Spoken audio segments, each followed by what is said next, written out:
everybody. Thanks for tuning in to the Path 11 podcast. This is your host, April Hanna, and I'm really excited about the guest that I have invited on the show today, one of my very good friends, Mary Pikul. And Mary and I met each other, my gosh, I don't know, it might even be like 6 years ago, 5 years ago, Mary. How long has it been? Yeah, probably 5 or 6 years ago. 5 or 6 years ago. So Mary and I share the same teacher, Jeanette Defoe, and I know you listeners have heard me talk about Jeanette so many times on the podcast, but she was in the Path Afterlife and also the Path Evolution. So Mary and I were both going to Jeanette individually for healing and consultation. She's just a great supervisor and has been a great teacher to both of us.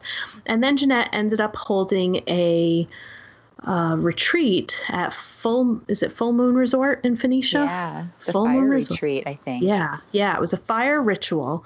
And Mary and I met each other. And I remember when I saw you, Mary, I was like, I know her. Where do I know her from? We totally didn't meet before, but I think it was just kind of that soul connection. And same experience. Yeah. So Mary and I hit it off. Both of us were mental health professionals. We're both therapists. So when we got to this retreat, we automatically clicked and connected and just had that in common. And then the friendship has been like everlasting ever since. I refer to her as one of my soul sisters. And Mary's also a great teacher of mine. And that's a little bit about what we're going to talk about today. But to let you know a little bit more about Mary, she is a licensed social worker. She has over a decade of experience working in the human service field. She attended SUNY New Paltz, where she graduated with a degree in sociology and human services, and later earned her master's degree in social work at SUNY Albany. And now she is actually moved into her own private practice. The other thing that Mary and I are going to talk about today is a book that we came across called Miracles at Work by Emily Bennington. We actually went down to New York City. Mary and I like to take trips down to New York City, and she's always finding great conferences. And Marianne Williamson was also there. So we wanted to go and check out this author and see what she had to say about incorporating the Course in Miracles into your work and kind of recognizing spirituality in the workplace. And with Mary and I both doing mental health therapy and counseling, that has been kind of one of our, I would say, our goals and sometimes some of our struggles is how do we bring our spirituality and talk about this stuff when we're doing clinical work. So I'm hoping Mary and I are going to have more of a conversation about that. So welcome, Mary. Thank you. Hi, April. Hi. So can you just tell our listeners a little bit more about your background, how you came to be a social worker, and then this beautiful private practice that you have developed and are now into fully right now? Well, I've always wanted to help people, and I've always been interested in spirituality, and it took a little while to figure that out, how to bring a sense of spirituality to my work. But finding A Course in Miracles has really helped me to gain some kind of structure around that, and using the tools, along with mindfulness tools like Buddhism and Hinduism and just like some other philosophies, I've been able to really make a difference in how I approach my practice with my clients and in my own life too. I've had so much more growth after meeting Jeanette and coming to these deeper spiritual principles in my own healing than I have with just mainstream psychotherapy. Yeah. And I know I turn to you a lot whenever I'm struggling with something, and I'll usually text Mary or call her. I'll be like, what does the Course in Miracles say about this? Help me, just figure this out. And I know, Mary, you and I, we also work a lot with Abraham Hicks and listening to a lot of their YouTubes. And I think we both got introduced to that around the same exact time, which was really cool. Yeah, I think I had known, but in our relationship together, I've explored that so much deeper, and they've been great teachers. So thank you for bringing that more to me. Absolutely. So New York City, our trip a couple weeks ago was fun. It was held at, what was it, ABC Home? Yeah, it was like a department store that has this great little space. It's beautiful. These little things, these little nuggets that you're always like taking me to that are so awesome. But yeah, there was like this beautiful room and all of these wonderful like sayings, and it was like so spiritual and all these different like Buddhist statues. It was a wonderful place. Maybe you and I will hold something there one day. That would be cool.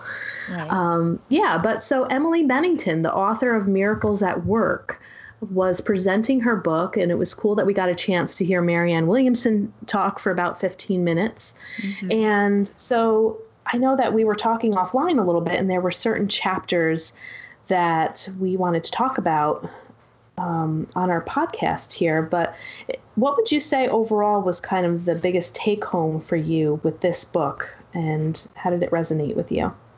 Well, I think, and she kind of starts off the book like this, but this is also from A Course in Miracles. And this is a quote, a loose quote. We think we have many problems, but we only have one, our separation from God. So I think that we can externalize our problems through projection. And I know we're going to get into that with the 3 blocks to knowing your higher self.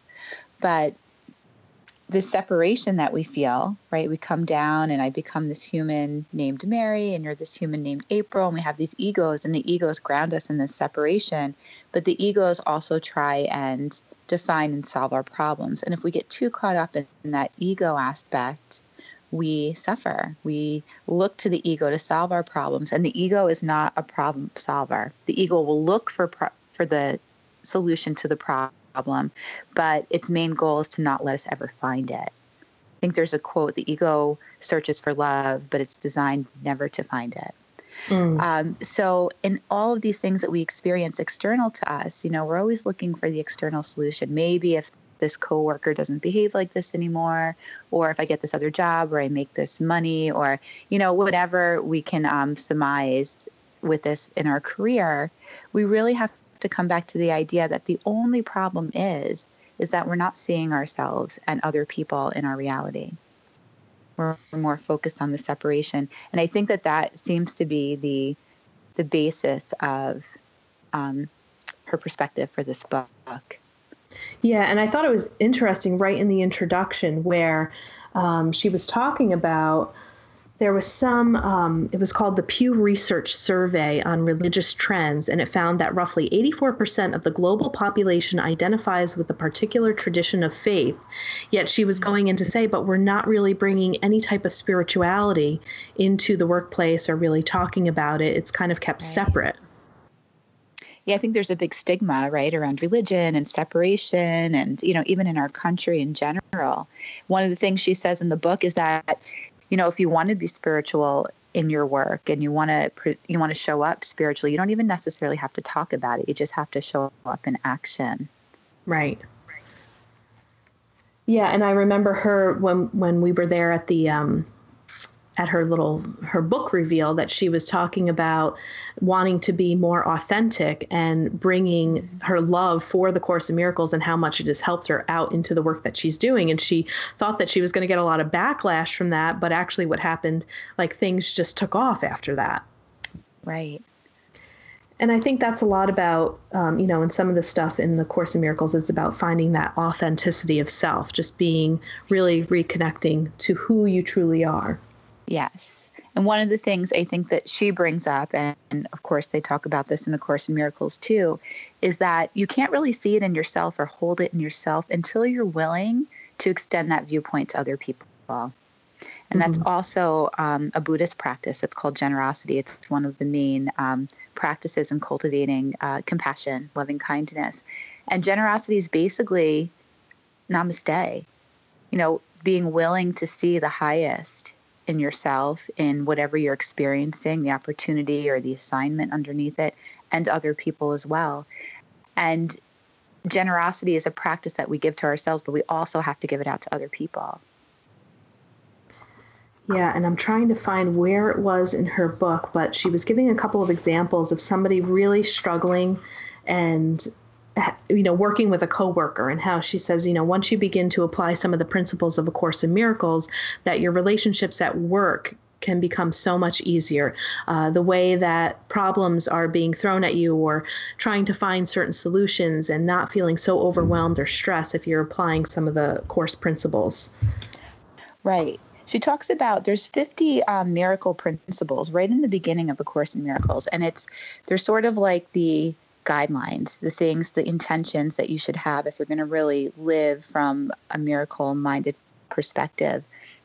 And she talks about each day should be, well, there's one particular principle that she gives as a reference. Each day should be devoted to miracles. So that's a principle in the book.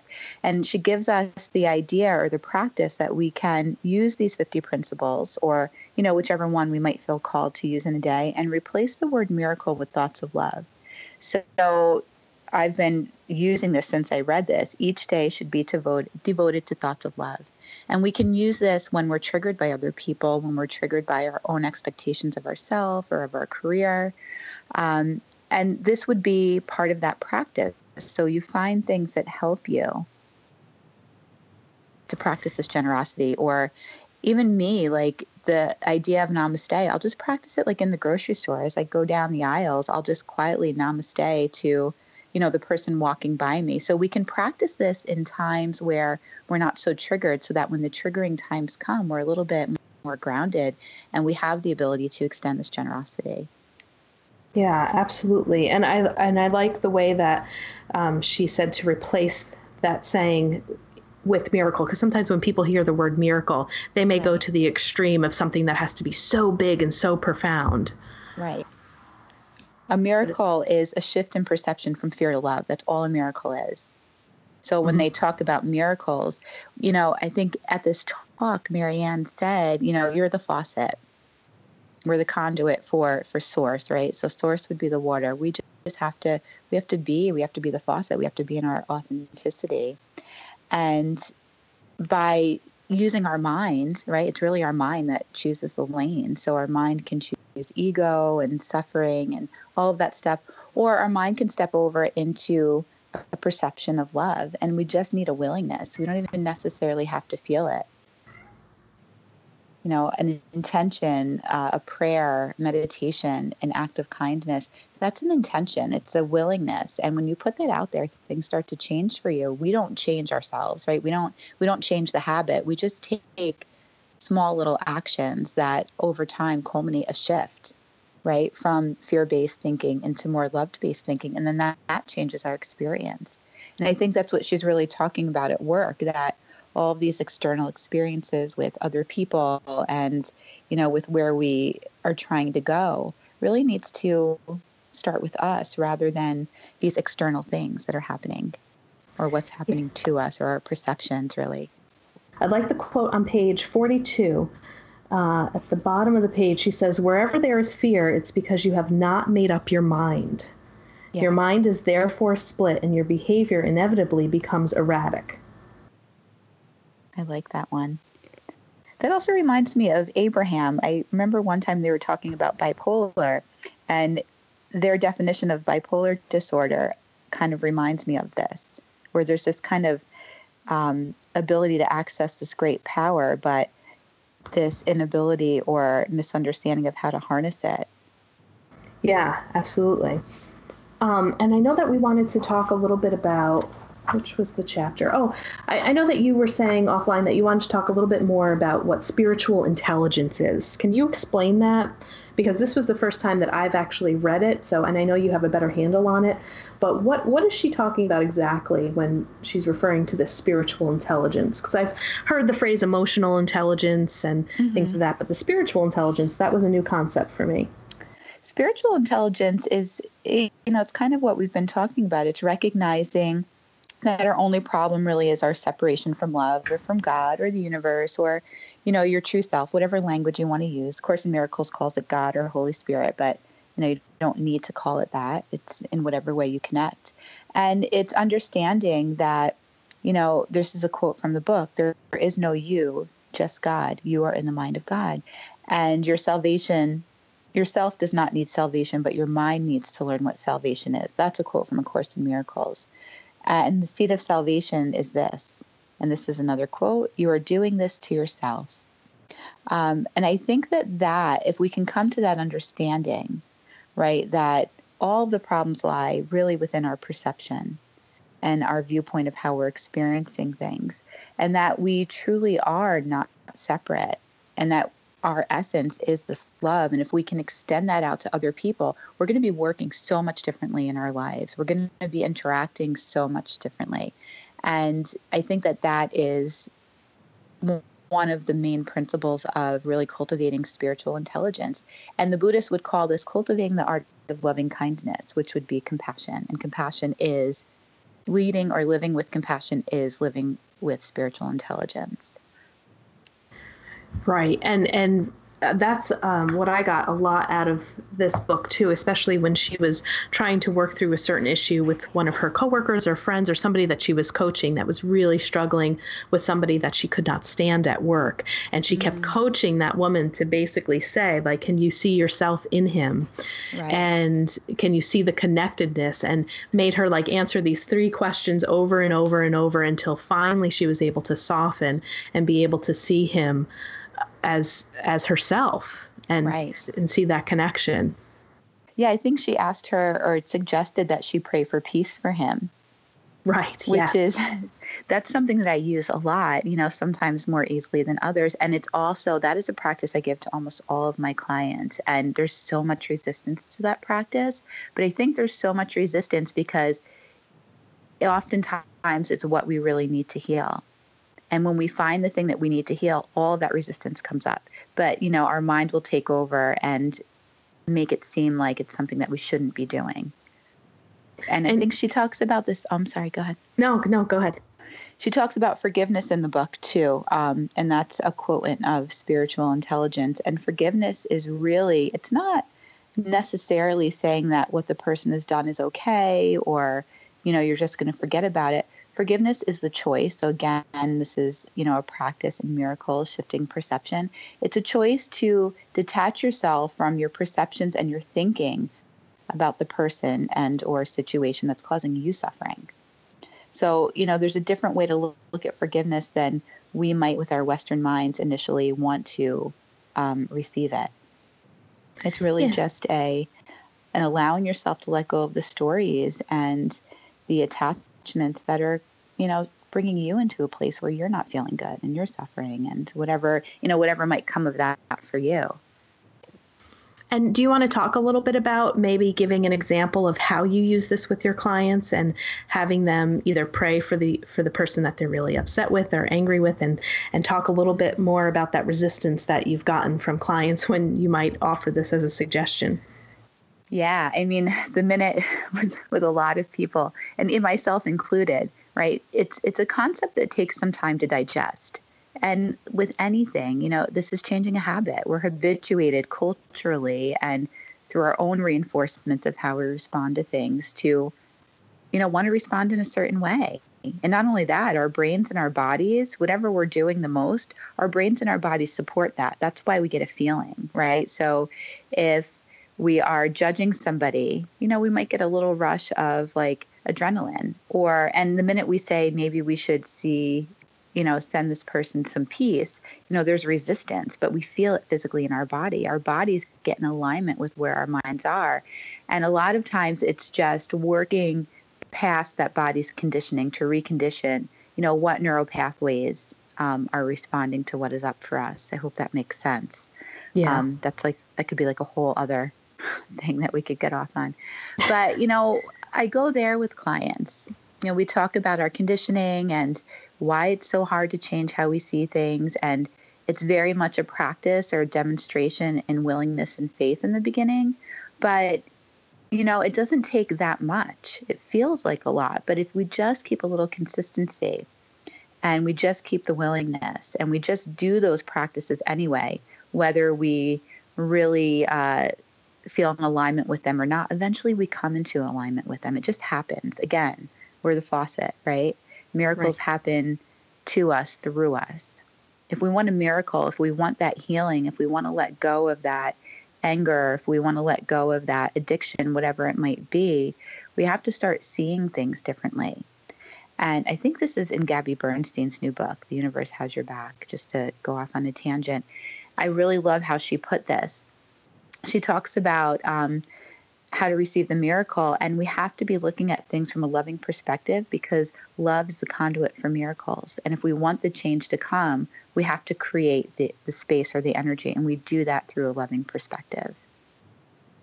Yeah, and I think sometimes, when you present that concept to people that you're working with, it almost knocks them over, because they're kind of like in a story, right? And they're on a one track mind, and they just want to vent their anger and vent their frustration and how they have been done wrong. And then you have somebody say, well, pray for them. It's almost like can knock you over, like, what? No, I don't want to pray for them. Are you kidding me? Well, some of the stuff is, some people come from like horrible trauma. Yeah. Right. So I think part of it is I don't necessarily introduce that right away, and this is where the traditional psychotherapy comes in, where we build trust and, we offer compassion and empathy, and that, offering compassion and empathy to our clients, what we give to them, it helps them to be able to offer that to themselves. So I think we get to a place just sort of naturally where it's time to introduce that. Yeah, I would agree. The first person, now I obviously was not studying A Course in Miracles in my 20s by any means, but I think I might have been like 23, 24. And I had a certain job at the time, and that's when I met my first husband. And there was a woman that also found my husband very attractive and was very flirtatious with him and really enjoyed him, was kind of making my life a living hell because the three of us worked together and it just made things really awkward. And I remember venting to my friend Christy at the time. We shared an office together. And I was like, oh, I just cannot stand this woman. Why won't she stop? And she was just bringing so much stress to my life. And Christy turned to me and she said, April, let's pray for her. And Christy was a very religious person. And I literally stopped in my tracks and I was like, what? She's like, yes, we need to pray for her. And Christy came over and she put her hands on my head, on my shoulders, and she started praying over me to kind of see if I could release some of this resistance and this anger that I was feeling. And then she started praying for this girl. And I'll tell you, my heart softened, and it's something that I've used since then. And then kind of coming now into learning more about A Course in Miracles and hearing that, I'm like, wow, the impact was so strong. And I remember I was so angry at first when Christy was like, pray for her. I'm like, I am not praying for her. Do you understand all of this turmoil that she's causing, in our job and, with our relationship and this and that. And I just wanted the girl to go away. Which eventually she did. So maybe my prayers worked. I don't know. But it definitely softened my heart and really made me think about, sometimes when people aren't treating us very kindly and they're coming at us, that really what they do need the most is love. Right. So I think that it's an important practice. I had a therapist say that to me once, dealing with a really difficult person in my life, that, she suggested to me that she needs the most love. And I was really resistant to that. I think it's true. Until we see it in others, we can't really see it in ourselves. Part of the spiritual intelligence is that what we're giving out, and this is a tenet of Buddhism too, what we are giving out, we're actually teaching, but we're also learning, we're reinforcing in us. And that is part of, and that's a practice that I actually use with clients when we begin to introduce this idea of forgiveness or praying for peace. There's a Buddhist meditation called Tonglen meditation.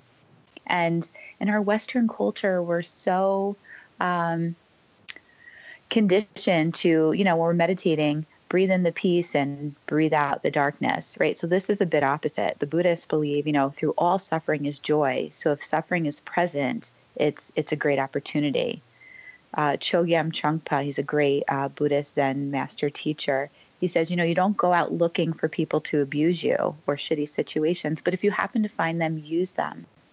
Use them to deepen your love. Use them to root more in your truth. So I use this practice a lot with clients. And what we do is we take in the suffering in the relationship or of the other person, and we breathe it in, and we just feel it, just experience it. And then on the exhalation, each exhalation can be different. You just attach an intention to it.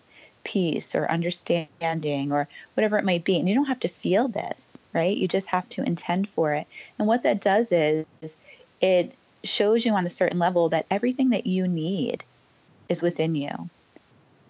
anything that it takes to heal something, all that it takes to bring you joy, it's within you. And when you allow yourself to be vulnerable and take that in, and then you call forth from within, whether you believe it or not, you don't have to believe this. You call forth from within you that loving compassion, kindness, and you send it out, right? Something starts to really shift for us, and we can really get to levels of forgiveness and insight that, maybe we were struggling with before. And this isn't something that we do, right? This is an act. This is a willingness. It's a demonstration. And it just sort of happens to us. So we do these little demonstrations. We have these little, she talks about this in the book. They're called holy instances, right? The Course talks about them as a tiny mad idea. We get this tiny mad idea, maybe about this coworker, that they're doing this thing or whatever. And then we create this whole story out of it. But in that story, we always have the opportunity for something called the holy instant. And that's when we gain insight and say, what's going on here, right? This is suffering. And at that point, with that insight, right? Insight doesn't necessarily heal us, but we need it in order to heal. This is what spirituality calls our free will. It's the choice we then make, right? We can choose peace. We can choose the loving perception of a miracle. Or we can choose to stay in the story. But whatever we're choosing, whatever lane we're in, right, that's going to be our experience. Yeah, and one of the mantras I think that you taught me too, that comes from A Course in Miracles, is that I choose to see love instead of this. Yes. Anytime fear comes up or, a negative feeling, is that, like you said, we always have the choice to choose love. Right. And this is why I love talking to you sometimes, because when you just mentioned that, how do you pronounce it again? The Tonglen meditation? Tonglen. So I have never heard of this, but just the other day I picked up a book that I bought. It was called If the Buddha Married, Creating Enduring Relationships on a Spiritual Path. And I was just skimming through it, looking for some ideas for some couples that I'm working with. And that's what they talked about. They talked about that meditation technique. So it's funny that you just brought it up, because I just read about it about a week ago. And I love that idea, again, of just being with whatever the emotion is, holding it. And then as you're exhaling out and breathing out, that you're either, sending a wish, you're sending a prayer to it. Like you said, kind of just the opposite of like breathing in love or light and then exhaling out the bad stuff, but actually exhaling out and wishing good or love to the situation. They were using it in this book as a self-soothing technique whenever you're arguing with your partner. Because they said, if you're in an argument with your partner, people don't really know how to self-soothe in the instant or in the moment. Whereas people might say, well, what I do to relax is, well, I'll go to the gym, or I'll take a bath, or, I'll light a candle and I'll do a meditation. But if you just get into an argument with your partner and your adrenaline's high and you're feeling upset, what can you do in that moment to self-soothe? And the book talked about this breathing technique to just breathe that emotion in, to sit with it, and then send love, send peace, send a blessing, send a wish to the situation that's causing you trouble. So that's so cool that you just brought that up. Yeah, synchronicity. Yeah. So I have another question for you before we kind of bring this podcast to an end, and also wanted to let you guys know, our listeners, that I probably plan on bringing Mary back on quite a few times.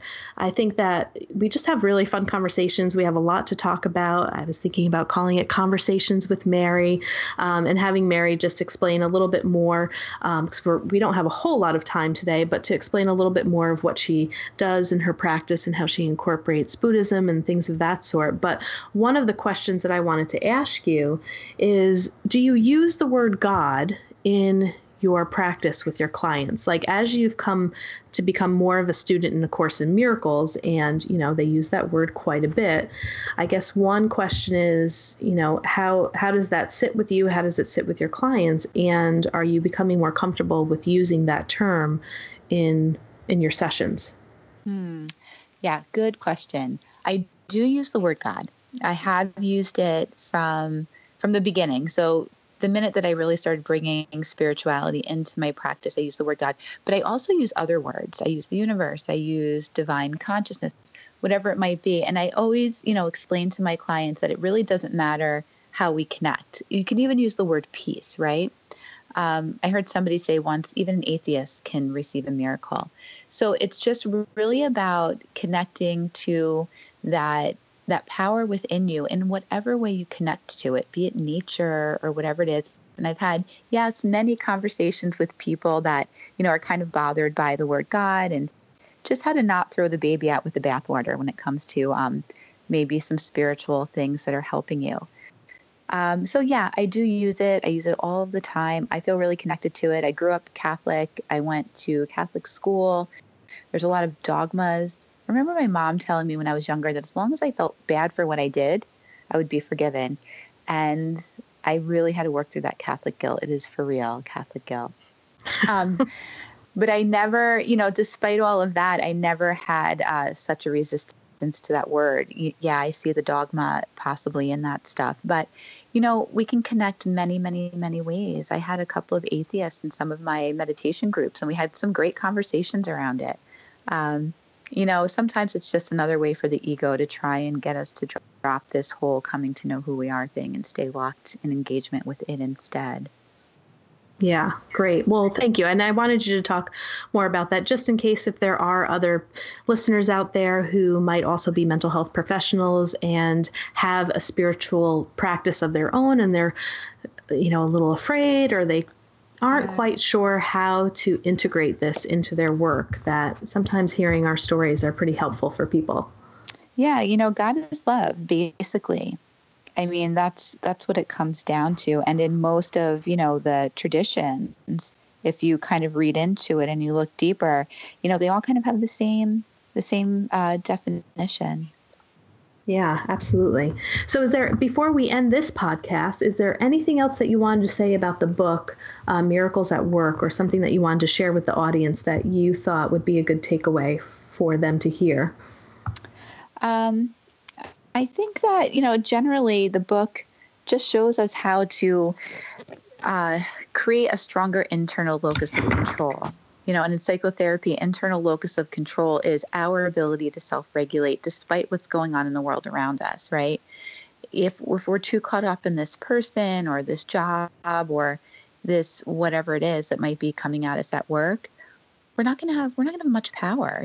Somebody can say something and ruin our whole day, or we cannot get a promotion and then fall into like a deep depression. So it's just really about learning that we have the power, that the peace is within us through our presence with ourselves. And self-actualization is really an internal thing. I can't remember who the father of psychology was that talked about self-actualization, but he said, we never ever really experience it, because once we hit the thing that we thought would make us or make everything else okay from that point, we just find something else. We're creative beings, we're just going to keep going on. So it's a much better practice to learn, self-actualization from an internal perspective and create that spiritual intelligence within us. Yeah, absolutely. Well, thank you so much, Mary, for agreeing to come on the podcast and so fun. Talk with me. And I do hope to have you back. And hopefully, maybe every time we go down to New York City, we'll just pop on the podcast and let people know of our New York City adventures and who we're going to listen to and what books we're getting and how we were inspired by it. And I also wanted to let you guys know that Mary does have a practice. It's in Bloomingburg, New York. And her website is Mary Jane Pikul, MaryJane Pikul.com. So if you are in the New York area and you live close to Mary, definitely hit her up. She's doing great work, not just social work, but she also offers Reiki and energy healing. She's also big into Young Living essential oils. And you're also starting to run groups there now too, right? Yes, I've been doing groups for a while, but I sort of scaled it back, and I'm doing groups in Bloomingburg now, which I love doing. Yeah. And what are you running, just to let people know in case they are interested in coming and checking you out? I run them just like I run my practice. So a session with me incorporates traditional psychotherapy, mindfulness from all backgrounds, Course in Miracles, Buddhism, yogic, energy healing, essential oils. So the group comprises all of that. Right now, this summer group, we're working on principles, like the grounding principles of coming to know our higher self. So the whole summer is based around some Course in Miracles, the 4 Agreements, which I think is great. Maybe you and I would also talk about the 4 Agreements book, because that's been pretty influential for both of us as well. It's such a great book. It's so easy. I know. Maybe we'll make another podcast out of that. But thank you so much, Mary. Love to have you here. It's great talking to you, and I'm sure we'll see each other soon. Bye. Okay, well, thanks everybody for listening. I hope you enjoyed this conversation with Mary, and we'll talk to you soon. If you'd like more information about our films or to purchase our DVDs, you can head on over to our website at thepastseries.com. They're also available to purchase on amazon.com. Our films are also streaming online at vimeo.com, gaiamtv.com, and iTunes. If you have a show suggestion or would like us to interview someone specifically, please feel free to shoot us an email at info@thepastseries.com or send us a tweet at thepastseries. Please rate and review us in iTunes and subscribe. We hope you enjoyed the show.